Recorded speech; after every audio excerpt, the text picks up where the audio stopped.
So let's talk about this show, by the way, and we start with a wrestling match, and I feel like wrestling match may not be selling it enough. This was a doozy for the International Championship, MJF versus Will Ospreay. It went literally as long as it could go without it being a time limit draw.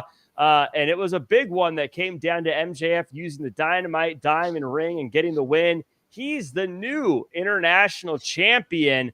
George Hermoza, I'm going to you first because Jimmy and I, we got a big argument we're going to get into, and I already know it has nothing to do with the quote in-ring action.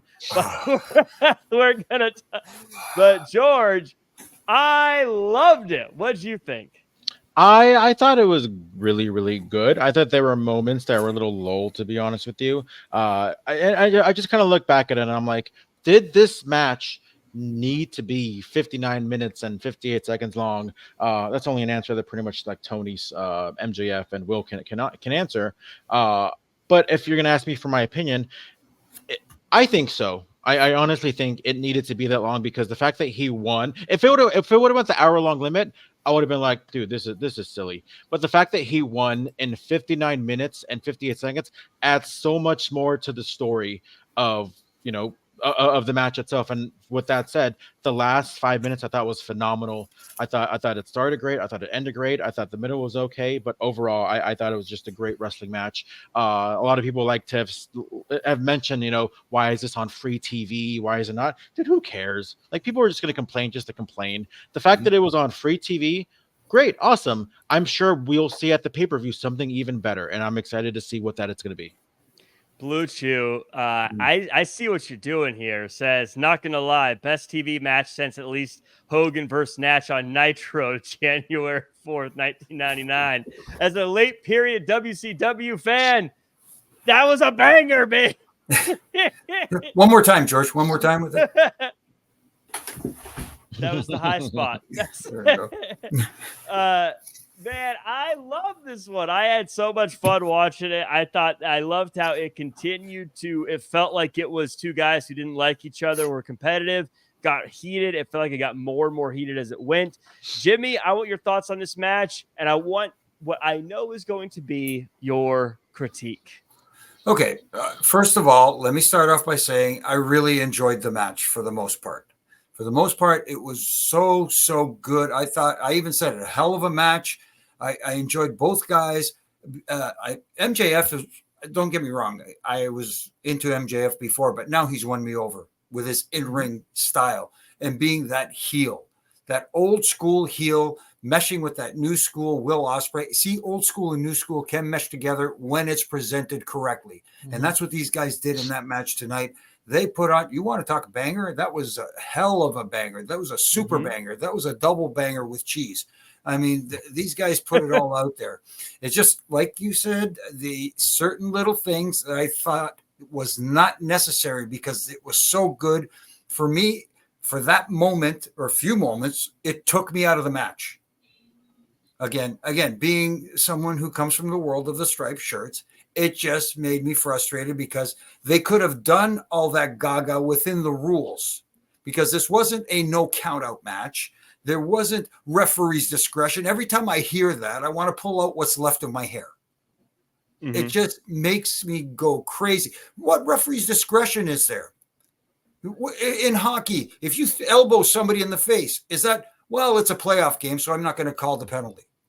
No, that's the rule. You can't elbow a guy in the face, and the referee has to count when both competitors are outside fighting outside the ring. Now, he could not start right away. He doesn't have to go, come on, guys, get in there and start counting right away. You can fudge the numbers a little bit, but at least put a count on. When they're fighting up into the crowd, you just lose me. Yes, I know the crowd is going crazy and they love it, and then the referee has to chase them all up there. Why? I don't know why they're leaving the ring. There's no point for them to leave the ring. That just, again, don't get me wrong. I love the match. Like George said, I love the finish, the way it played out, because it had everybody biting and thinking that this was going to be a time limit draw. And they did it quick with the ref bump on Bryce, had the ref turn down a little bit, and that's when MJF got the ring. Bang. It was quick, easy, simple, and they got the desired result. And now you got something to look forward to going into Wembley. Like I'm saying, it just bothers the living you know what out of me when I see stuff like that, because it's not, they could do better. They could do better than that. They didn't need it. These guys are that good where they didn't have to do that. I want to say something because I know I agreed with everything that you were saying, Jimmy, until you started comparing it to real sports. Because in American football, I don't know if anybody knows this, there's holding in every single play. Oh, yeah. Every single play there's holding. But I think the referee chooses when to throw the flag depending on how it affects the play. So I think it's a little bit different. I'm just saying, like, I agree with you, but I'm saying, like, in sports, there is kind of this referee discretion as well when it comes to when to throw a flag or when to call a foul. Okay, let me ask you this in football. I'll ask you this, all right? Yeah. There are how many linesmen on the field, regardless, but there's one official, right? Mm-hmm. One referee, or there's a lot of officials, but who can throw the flag? The coaches. Anybody. What? No, who could throw the flag for a penalty? Any referee. Any referee. Yeah. Even the linesman can throw a flag for a penalty. Yeah. They can call offside, but they can't call a penalty. Can they? I was under the assumption that any referee can throw it, can throw a flag. But I know I know what you're saying. Like there was probably other specifically looking for. There's 11 guys on each side of the field. You know what I mean? So yes, there's going to be holding on every play because you can kayfabe that stuff, if you know what I mean, brother. But it's two guys. They're outside. Do you know what I'm saying? Yeah.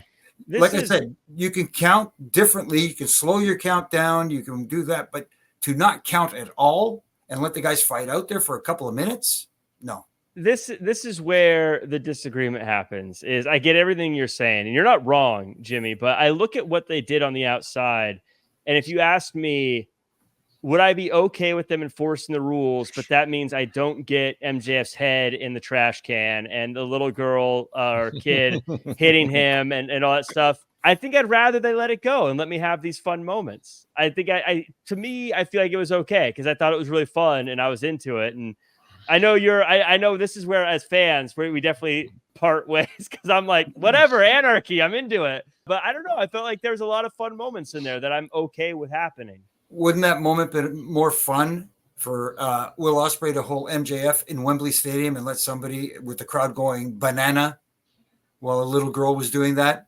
Save it for that. You can't give them everything in one night. Yes, I love the fact that they put this on television. I was kind of skeptical at first, but after watching it, I said, you know what? Good call. Mm-hmm. I will tell them. I give them their flowers for that. Good call.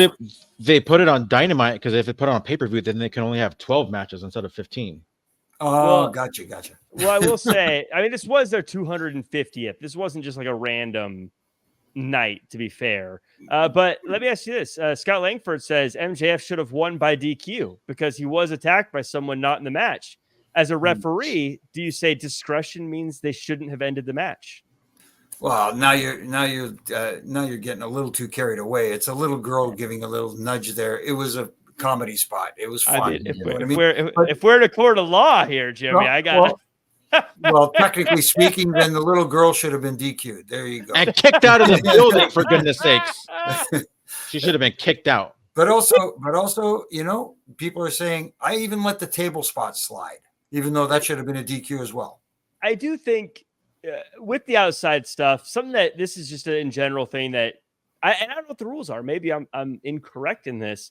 But I always feel like when the wrestlers go outside of the ring, the ref at the very, whether we're counting or not, I feel like should go outside also and should be there around them. Because if you are how do you know they're not hitting each other with weapons? You're all the way in the ring. They're all the way out there in the stands. I feel like the referee should be joining. Now, maybe, am I wrong on that, Jimmy? Like, are they not allowed to leave the ring? I just feel like if the wrestlers leave over the barricade, you mean into the crowd? Yeah. That's what security is for. But security is the ones who follow them. You start counting, and once you count them out, then you can go out there and make sure that everybody's okay.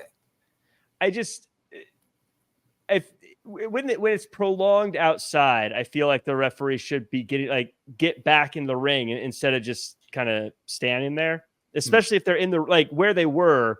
And again, I love this, so I'm arguing against myself right now. But you know, when they're way into the crowd, I mean, how does the referee know that these guys aren't hitting each other with chairs and stuff? He's halfway across the arena with a bunch of people in his way. He doesn't know what's happening. So forget the count. Maybe he should be disqualifying these people. I always feel like if they're going that deep, he should follow them and to know what's going on. What's the difference between that and somebody jumping up on the apron and the referee going over to them and all the shenanigans going on behind him? Shouldn't he be checking on the match to make sure nobody is using a weapon or doing something illegal?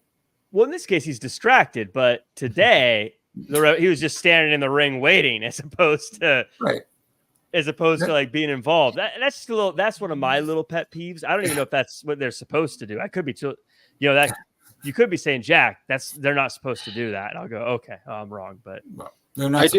I do want to add one more thing. I do want to add one more thing regarding the length of this match. I think they need to tread carefully because what I see, especially when I saw in Brett and Sean back in '96, was these two guys are at the absolute peak of their career, and there isn't a single human being on this planet that should be able to beat them in less than an hour. So I feel like they really need to look toward the future and say, MJF and Ospreay, if they are beaten clean in under an hour, then I feel like this match would have been for nothing.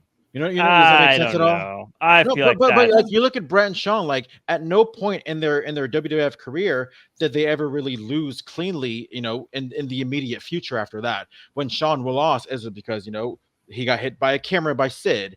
When Brett lost, it's because, it was a screw job. So I feel like the fact that these guys can't be beat in such an amount of time, I really think if let's say 6 months from now, if Will Ospreay gets beaten clean by like Jungle Boy, like in my mind, I'm going to be like, wait, so Jungle Boy can beat him in 20 minutes, but MJF can't beat him in 59 or 58, I don't know. So things like that, I feel like they really need to tread carefully for the future of these two gentlemen. I feel like if we're talking 6 months, and I don't know, I have a feeling they'll be fine anyway. I don't see either of these guys taking a lot of losses in the next 6 months either way. But one thing I did want to add, I was really excited. I think they ended this perfectly, and I want to get your guys' final thoughts on how it did end with MJF as the new champion. And Jimmy, I'll start with you. I loved the fact that MJF won. I love the way he did it. It was sleazy. I love the fact that it did go the distance, because now we talk about layers and storytelling, technically all in. Now Garcia versus MJF is for the International Championship. I don't think that's official though. I mean, I don't know. They seem like it. Maybe I'm wrong, but as of now, MJF said and he even was taunting Daniel Garcia throughout. So Garcia, in any case, has a reason, Jimmy, not only to get the championship, but he has a reason to want revenge. It's personal, but also down the line, we all want to see a rematch of Ospreay versus MJF, because this one did go the distance and he did get cheated. So there's two people who have a personal reason to want this championship. I loved how this ended in that way. I do too. I thought it was the right call, believe it or not. I was skeptical at what the outcome was going to be. Are they going to do some screwy finish where somebody gets DQ'd, somebody interferes, MJF intentionally gets himself disqualified just to show that he's defiant and doesn't care about the championship. He cares about MJF and wants to prove that he's better than everybody. But it adds an interesting layer. And I'm going to throw this out there to you guys, because it's got me thinking, can you see the possibility, if you want to elevate someone like a Daniel Garcia, and he does have a title match against MJF, and this is going into Wembley, before Wembley, and Will Ospreay costs MJF the match against Daniel Garcia, and Daniel Garcia becomes your new international champion. Now you've got some extra heat added to MJF and Ospreay for Wembley, because in my opinion, that is reminiscent. And again, not to compare it to the other guys, but that could end up being like a Punk Drew thing. Yeah. They just get under each other's skin, and these guys won't need the title or the championship for that match to be a banger and for people to get really invested. Absolutely. And George, what are your thoughts? Do you agree with that? And what are your thoughts just on the match? Final, like the way it ended, do you like it and where it's going? Yeah, 1000%. I thought it was great. I thought it sets up the rematch. For the record, I think in storyline reason, I think Daniel Garcia I think his career is over. So that's why I don't think they made anything official for All In, but I think they're setting it up for the rematch to happen at All In, for maybe Will Ospreay to win some form of get a comeuppance or win a championship in front of his home country. So yeah, I love the finish, love everything about it. Love the fact that it finished at 59-58. I can't say enough great things about like literally the last 5 minutes of this match. Love it.